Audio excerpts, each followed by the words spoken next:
Hello, everyone. Welcome to the Vedic Astrology Podcast. My name is Fiona Marques, and today I am joined by a fellow apprentice from the Asheville Vedic Astrology Apprenticeship Program.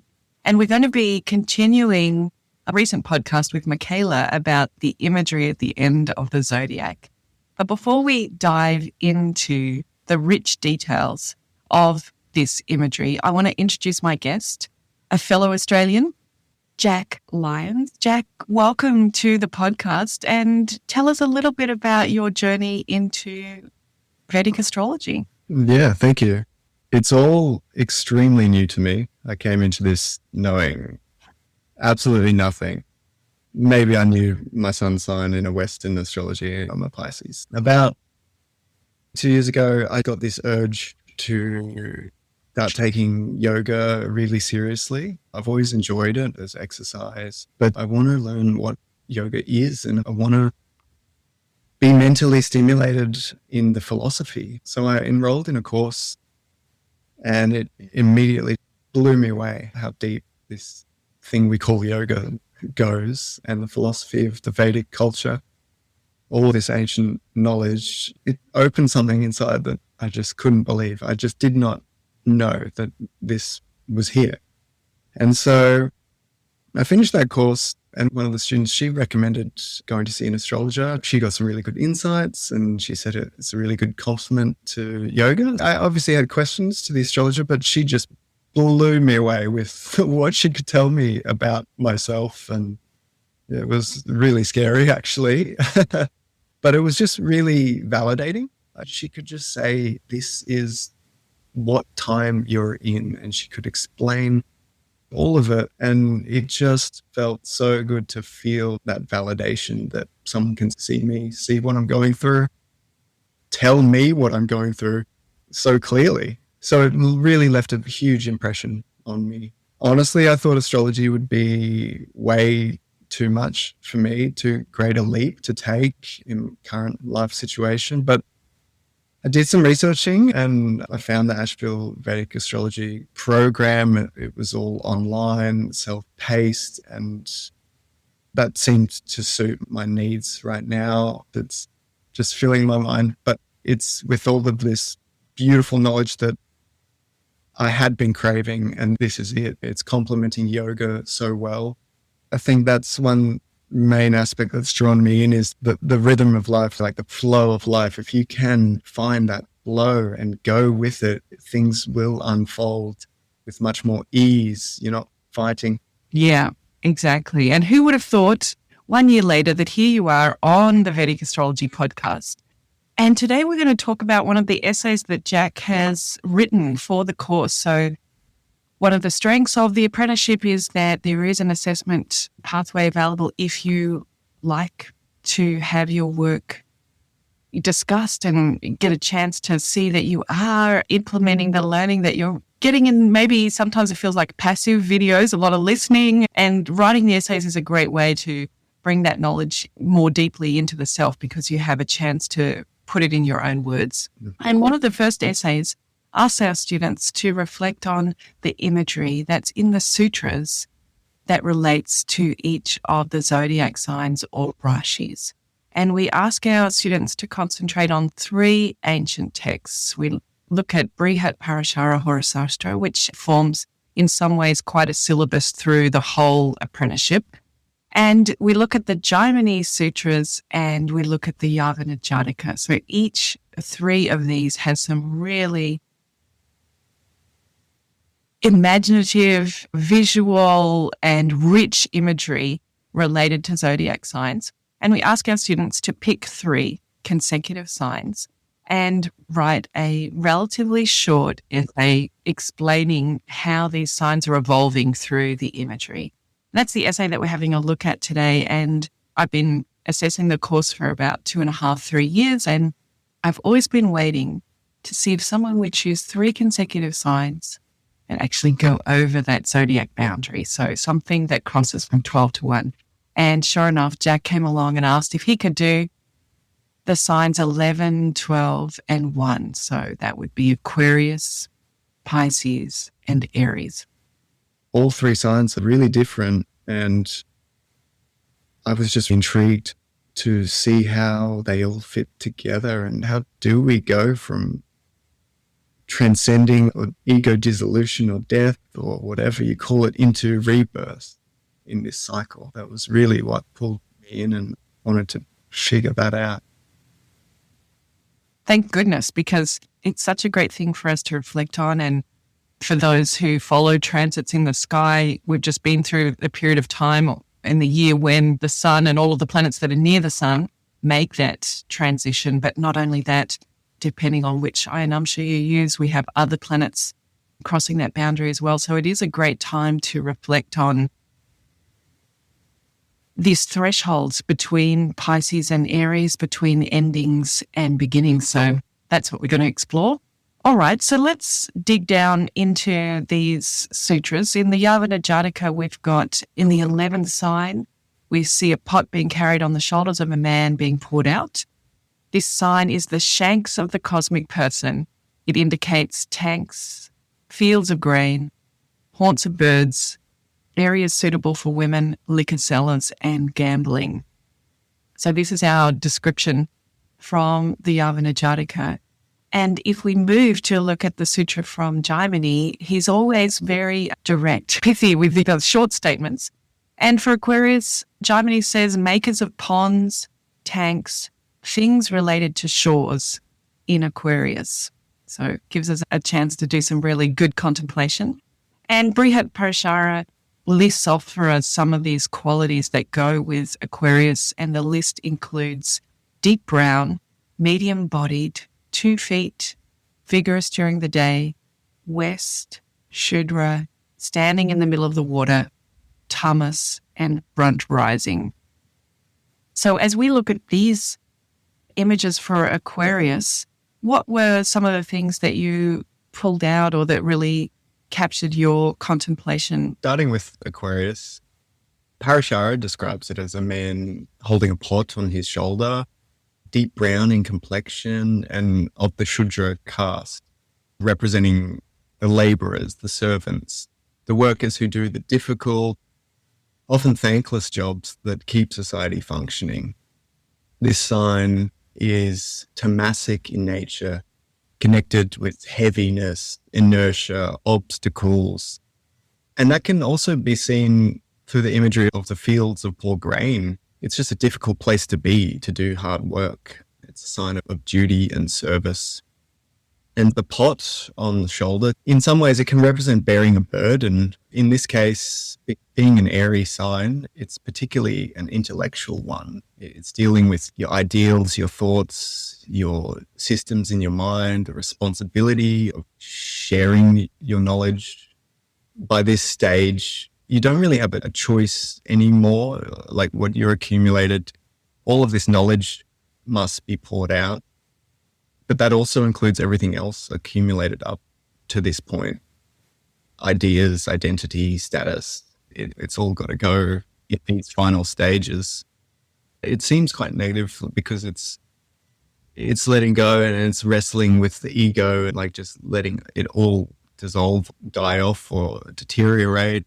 But this pouring out notion, if it's aligned with one's dharma, with the higher cosmic order, it's really powerful because it is serving humanity in ways that one might not even get to see the good that they can do, but it's coming in this form of the tanks, the ponds, and these vital forms of infrastructure being built to serve humanity once that Aquarian dissolves away into that next stage.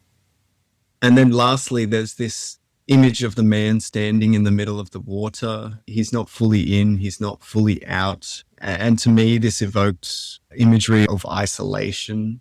He's standing apart in many ways, like he's an outcast. And again, that links back to Saturn in a way where he was outcast from the sun, and Saturn is distant, it's cold, it's far away from the inner solar system.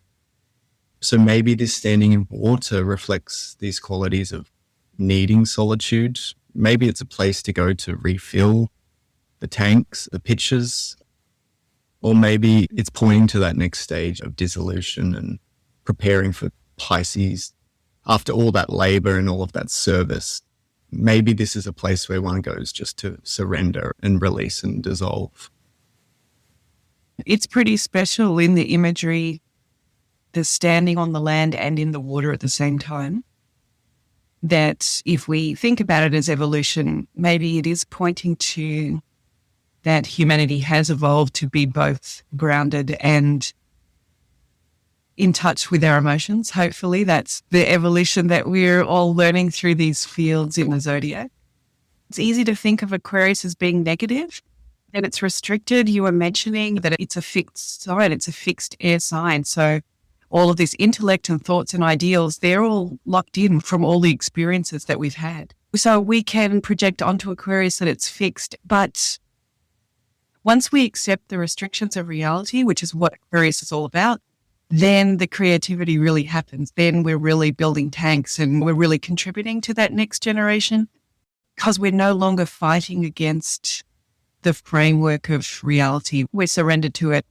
And then I was thinking about how even our bodies return to the earth and everything that we've accumulated, all this food that we've eaten in our lifetime and the minerals that we've stored in our bones and everything that we've cellularly accumulated has to be returned. So Aquarius is definitely the pouring out of the pot. It seems like one of the hardest signs to really wrestle with. You're not aligning with your Dharma, which is hard enough to do. But by this stage, if you haven't figured that out, it's going to be a really challenging experience to release, to surrender, to be fixed in Saturn's lane, basically. And it's this one way pouring everything out and there's no way back. It's very challenging, I can imagine. But while they say there's no reward, there really is. It's for the greater humanity. If you can leave a legacy, that's extremely fulfilling. Leave the world better than how it was when you came. That's a great vision to have. It really rests on the intellect and the soundness of that intellect to be aligned with the higher cosmic principles, the Dharma, if you will. It really relies on one to have a good conscience and good ideals and be doing this for the collective good, but not taking it too far. There's a lot of responsibility with that one-way flow. It is a huge task. And Aquarius carries a big burden if they don't get it right or if they distribute poor information. There's a lot of humanity weighing on the shoulders of Aquarius.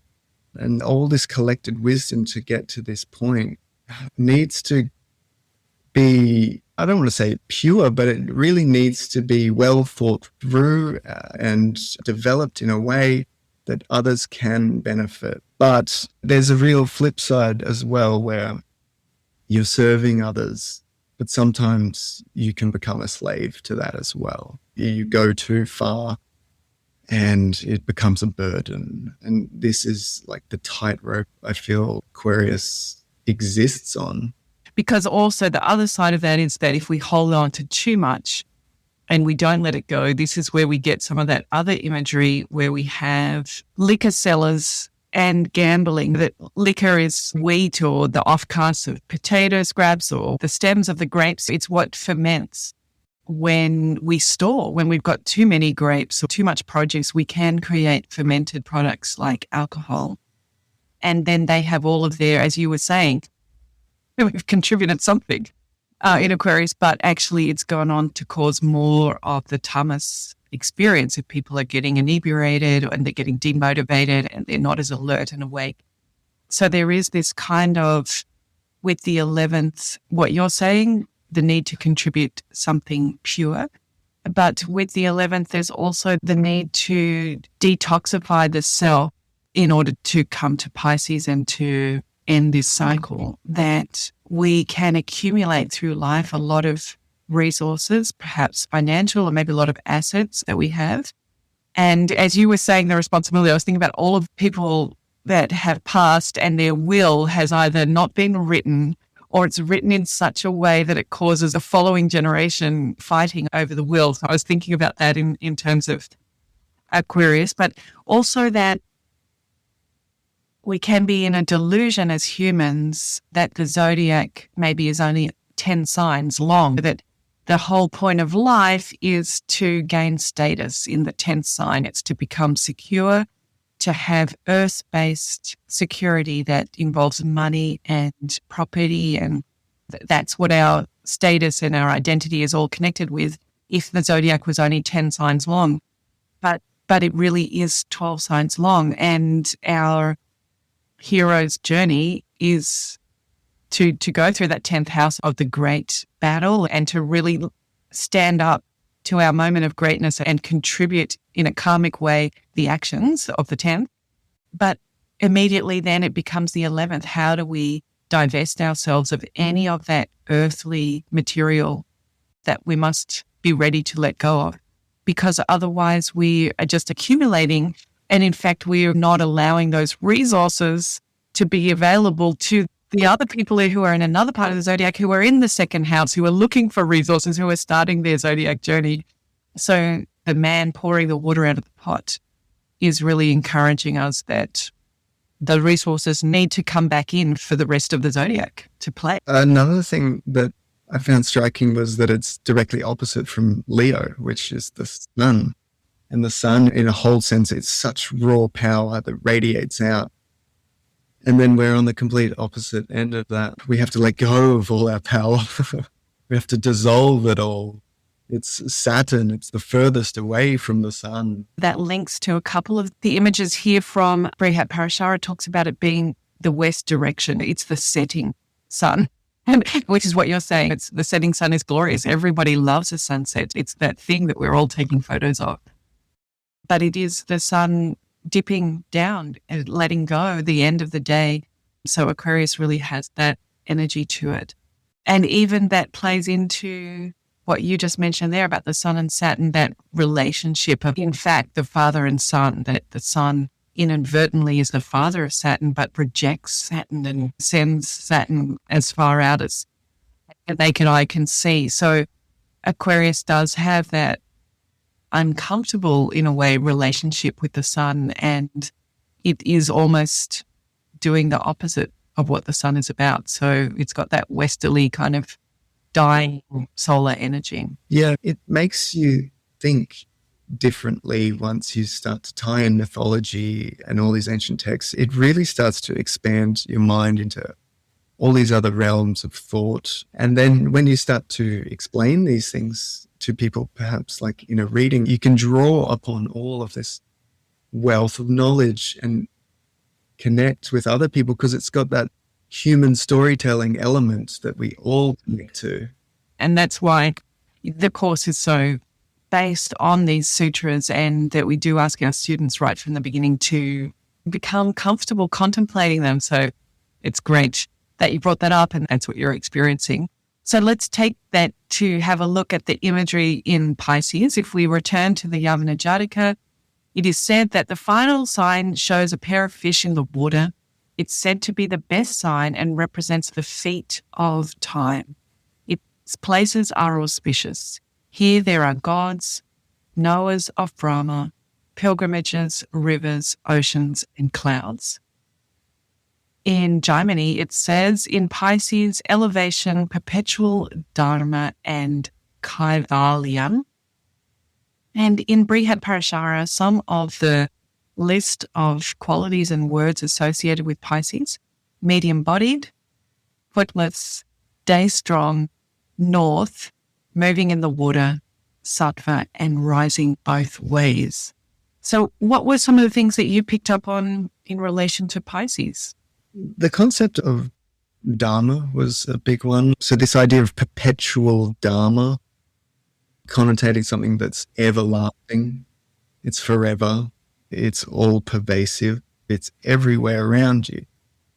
And the other imagery of like elevation, seeing things from a higher vantage point, to look down and beyond and oversee things. They go hand in hand with this idea of wisdom or knowledge or the right path. Sattva as well, the gunas, learning about these primordial energies of all of evolution and existence that kind of hold everything together.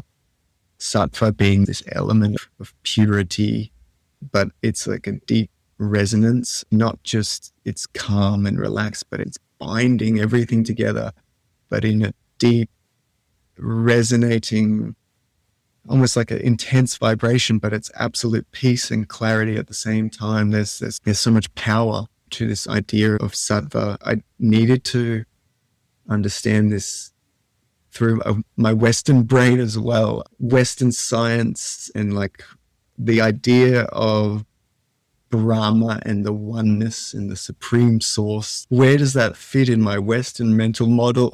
And I went digging and I found some really fascinating things about quantum fields, universal fields, unified fields, the idea that quantum science has proven to some degree that there is a quantum singularity, the field that if you zoom in, you've got atoms, you keep zooming in, you've got quarks, and you keep zooming and you keep going, and you get this pure field of energy, this pure, radiant, unified field that is all pervasive. We have a Western scientific answer. While it's not agreed across the board, it explains a lot about the universe and about the fabric of time and space. And sure, there's a lot of unknowns, that's a given, but it ties in so nicely with this concept of Brahma and the Supreme Soul and Kaivalyam. This is the recognition of lifting the veil of illusion, because it shows us this interconnected web or this field of what we are.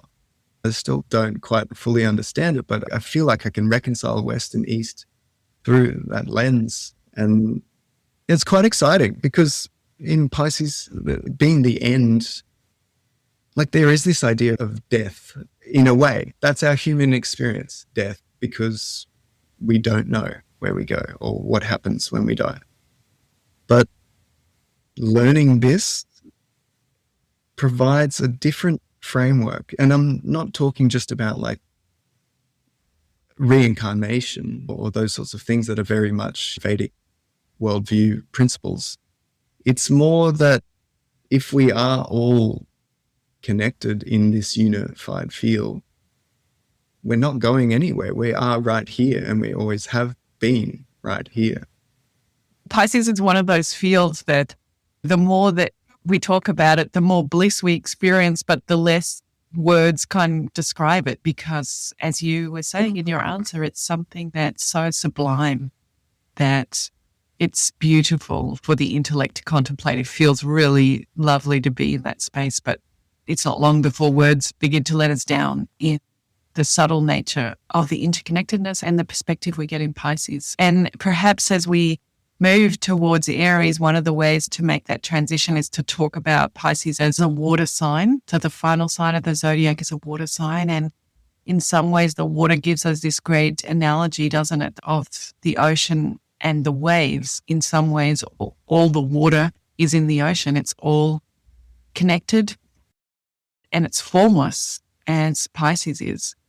But then out of the ocean form these individual waves, this identity, this peak that has a shape and has a momentum and is moving somewhere and doing something, and then crashes and returns to the ocean. So we have in water signs and in Pisces already this bridge for us between interconnected non-identity and complete belonging, and then the urge, the natural momentum of the water to peak and have its own journey, which takes us towards Aries, over the threshold of the end of the zodiac, the 12th sign to the first sign. So let me share then the imagery of Aries from these sutras.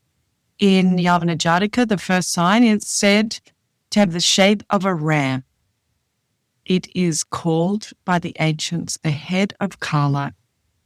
Its places are the paths of goats and sheep, caves, mountain hideouts of thieves, and places where there are fires, metals, mines, and jewels, is our description from Yavana Jataka. Jaimini, as usual, gives us something really to get our minds thinking about. He says 5 rats and cats for Aries. And then in Brihat Parashara, we have some qualities such as red-coloured, large-limbed, 4-footed, valorous by night, dwelling in the east, a relative of kings, moving on rocky places, endowed with rajas, back-rising, fiery, ram, ruled by Mars.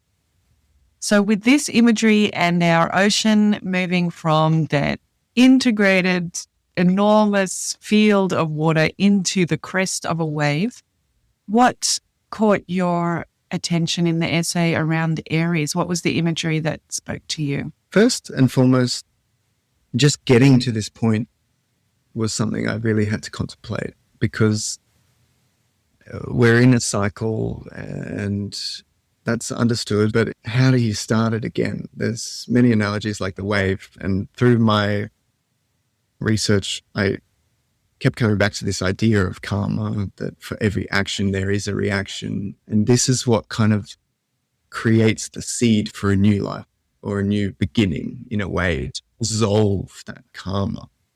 It made a lot of sense within this framework to then understand, okay, so that's how we continue on.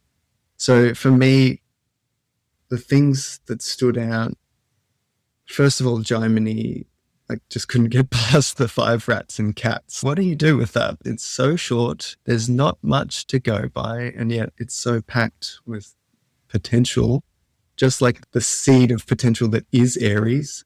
It's this bursting of creation. And so I did a bit of digging into Jaimini because I couldn't quite figure it out. And just this number 5, like, how does that fit in? We're the first, so why is there a 5? And it was quite interesting. I started digging into the Jaimini Sutras. I got myself onto a old copy of a Jaimini Sutras with some translations and footnotes. And in one of the sutras, it says that they're using this ancient encoding system. I think it was Katapayadi is the name of this system, where numbers assigned indexes to sounds in the Sanskrit language, and it's a way to distract those who aren't initiated. And I found that really fascinating because it flips 5 rats and cats around a little bit, essentially breaking that down, getting the syllables, and then dividing the count by 12 equals 1. And we're at 1, we're at Aries. And I think that's great to share that for those listening who maybe not familiar with Jaimini Sutras, that it is written in a code in order to survive the times that it was in. And as Westerners, maybe we have some familiarity with that, like something like Nostradamus or other texts in Western esoteric have also encoded themselves as a way to survive a brutal regime or an authoritarian time where that knowledge was about to be destroyed. And another way of saving it is to encode it in something that seems either completely harmless or completely meaningless, just nonsense or whatever. And that allows it to just slip under the radar and perpetuating itself into the future. Jaimini is a little bit like that it's full of the mystery of, is the meaning of this sutra on the surface level or is it deeper? And as you were saying, there's no shortage of interpretation. So it's very beautiful that you share that, for example, that it would be a syllable based, it would be that encoded. Because you can see it from both ways. What is 5? What could it represent? 5 signs from Aries is Leo. And then in Brihat Parashara, he's talking about a relative of kings. So Aries has a relationship here with Leo. So 5 being Leo and the sun being exalted in Aries, there's this real connection there.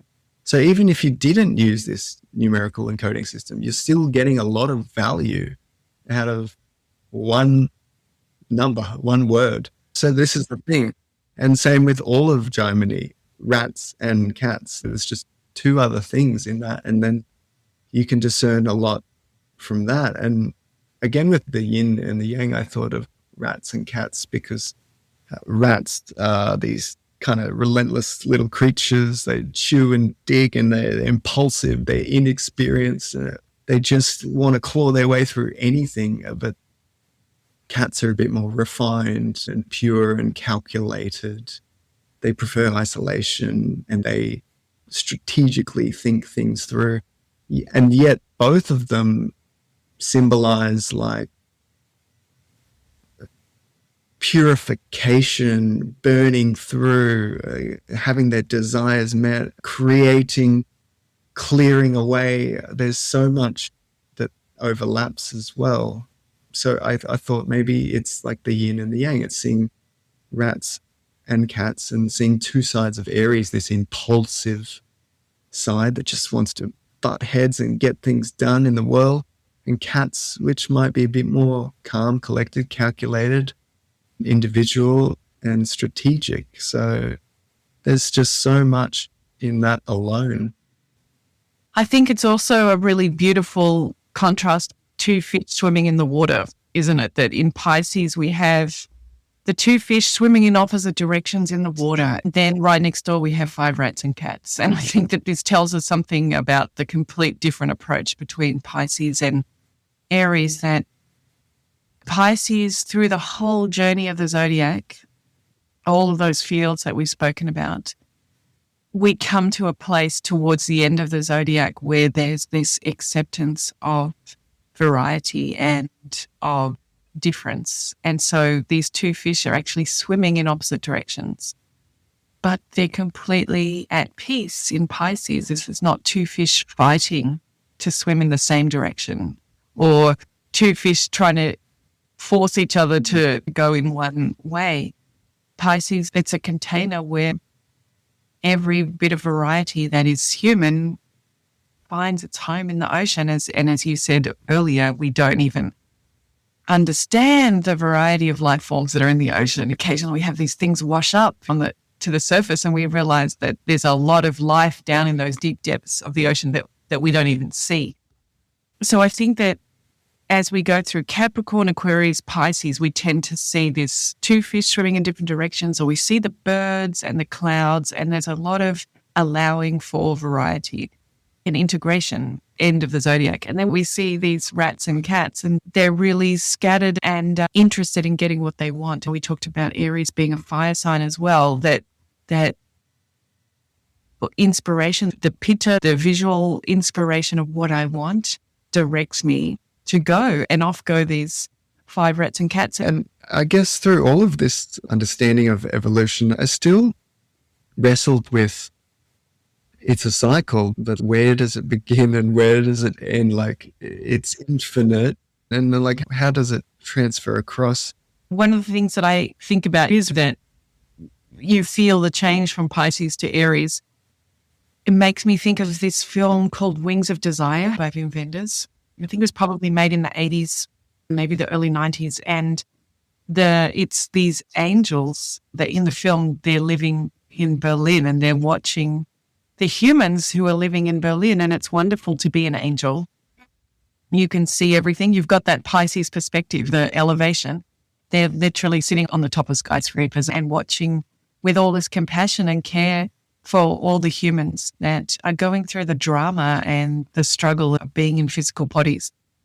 And it could stay like that forever. It's okay to be an angel. But in the movie, occasionally what happens is the angels see some suffering occurring and they cannot stand by and witness it. They have to come into the drama.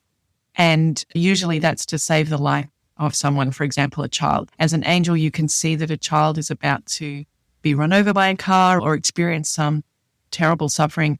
And as an angel, you can't stand by anymore. So they incarnate, they crash down to earth and they prevent this suffering, but then they become physical human beings and they go through the experience that we have here in the body and all the suffering that brings. And I think that crashing down to earth is a little bit this feeling from Pisces to Aries that there is this lightness and perspective and an understanding that Jupiter gives us, that ability to see the big picture. But if we want to make a difference, we crash down into the physical realm once again. And in the movie, it quite goes with this imagery, because in the movie, all that they are given when they crash is it's like a brass suit of armor, like an angelic suit of armor, and they sell it to get some money, and then they have at least the beginning of their life here on planet Earth. And it just reminds me of in Aries, where did it say something like fire and metals and mines and jewels? So these angels get that. It made me think about that feeling that we have between the threshold between Pisces and Aries. It's a Gandanta point in Vedic astrology between a water sign and a fire sign, where we get the water evaporating into steam. But then we have the desire and the motivation to start something in Aries, that initiative that Aries gives us, that this is the direction I want to take. And I think we talked about Aries being the direction of the East, right? It's looking at the sunrise. It's looking at the new potential. So when the sun shines down, it creates things like photosynthesis, reactions that then spawn new life, can begin because of that sun. Pisces is just holding the energy, holding the potential.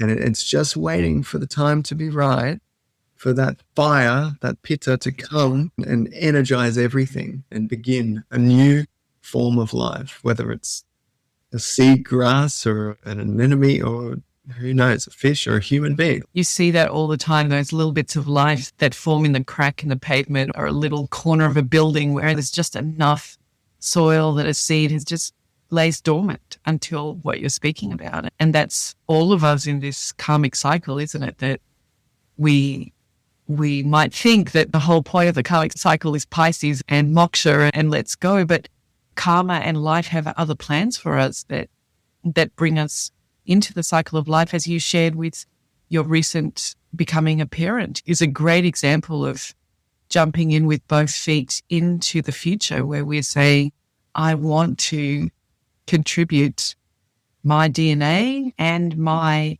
attention to the next generation. And here we go. Aries, once again, off the cycle goes. I guess in Aries, it's got this passion and drive to hopefully do things right this next time around. I know. I think parenting is a great example of Aries, isn't it? That choosing to become a parent is the complete unknown. And we all have that, I'm going to do it as good as my parents or better. I'm going to improve this, but we have absolutely no idea the child that is coming to us. So we don't know at all the personality of the child or the challenges that child may face even physically from the material that they inherit from us. But one can only conceive the child with Aries. You can't see the whole cycle of what it's going to be like. You have to jump in with both feet, knowing that you'll be able to solve the problems that come along as a parent as they come up. Because if we thought that properly, none of us would become parents. It's too overwhelming. All the risks outweigh the potential through path that's there. And yet a large percentage of humans do the Aries thing and become parents. I could say a large part of wanting to learn Vedic astrology was so that I could learn this wisdom to pass on to my daughter, to look at her chart, see what's coming up for her life, and as a parent, guide her as best as I possibly can. It's a great tool as a parent. Highly recommend it. All right. So we've had a chance to talk about these 3 signs and their imagery. And you spoke about, in terms of wrapping up your essay, looking for a way of understanding that with your Western mind, or for the reader, how can we understand this 11, 12, and 1? And perhaps, in fact, it leaves us with more questions and answers. Where did you get to towards the end of your essay? In the end, I just wanted to find a way to make it a bit more relatable to myself and everyday human experience. So I wrapped things up with this idea of a person retiring to bed for the evening. You're beginning with this conscious withdrawal, all your thoughts, your intellect, you're starting to detach. You're starting to reflect, review, and contextualize everything that's just gone on in your day. Gradually starting to release your attachments, let go, and enter into this Piscean dream-like state. Your ego is softening, and you enter this realm where you do dissolve. You let go, and dreams are magical, beautiful things that we have no control over, and we let them happen. We let all these impressions release from the day. And then you begin anew the next day. Aries is this like fire to get up with this fresh energy, do things a little bit better, let's hope, or just do things based on all of that came before you, but now with this renewed energy and vigor. And that to me resonated as like a human experience we go through every day. But then I ended my essay still with this question: how can we explain the cycle itself and its beginning? I know we're in it, but where did it come from and how did it begin? Very beautiful. And your question at the end of the essay brings us to the gift of our ecliptic. Mm-hmm. This is our university here on planet Earth, and it has these 12 fields, the rashis. And you can start anywhere and you can end anywhere. And the fields will provide for you the resources that you need to learn and experience. So it's a very special place to incarnate and a great place to leave your essay. Thanks, Jack. And thanks, everyone, for listening. And I'll look forward to catching up with you the next time that we're together on the Vedic Astrology Podcast. Bye, everyone. Bye.